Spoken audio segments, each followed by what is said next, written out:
एक उपनाम के गंधर्व थे और वो जो हैं बहुत सुंदर थे और अप्सराओं के साथ घिरे रहते थे। एक बार प्रजापति ने उनको अपनी सभा में हरिनाम संकीर्तन करने के लिए बुलाया। तो वहाँ पर हरिनाम संकीर्तन करने के बजाय उन्होंने वहाँ पर देवताओं का गान करना शुरू कर दिया। तो प्रजापति ब्रह्मा जी ने उनको श्राप दे दिया और वो जो है शूद्र बन गए। ऐसी दासी के यहाँ उन्होंने जन्म लिया जिनको अपने पति के बारे में नहीं पता था, क्योंकि उनका काफ़ी लोगों ने भोग किया था।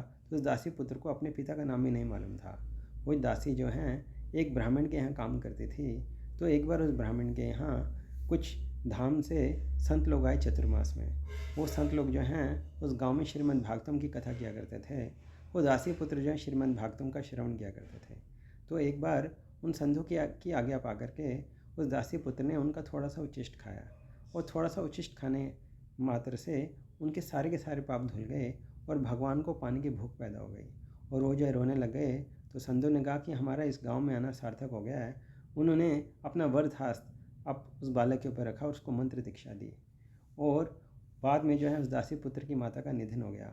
उन्होंने अपना घर त्याग दिया और चलते चलते वो हरिद्वार में पहुँचे और वहाँ पर गंगा स्नान करके उन्होंने उस मंत्र का जाप करना शुरू किया। जैसे ही उन्होंने मंत्र का जाप करना शुरू किया तो उनके हृदय में भगवान श्री कृष्ण श्याम सुंदर का स्वरूप प्रकट हो गया और वो जो आनंद मुग्ध हो गए और कुछ टाइम बाद वो जो भगवान श्री हरि का स्वरूप लुप्त हो गया। घबराहट के कारण उन्होंने आंखें खोली, वो रोए चिल्लाए और वहाँ पर आकाशवाणी हुई कि संतों के वचनों के कारण आपको भगवान श्री हरि के दर्शन हुए हैं। तो जब आप पूर्ण शुद्ध आ जाएंगे तो तब आपको भगवान श्री कृष्ण के दर्शन होंगे।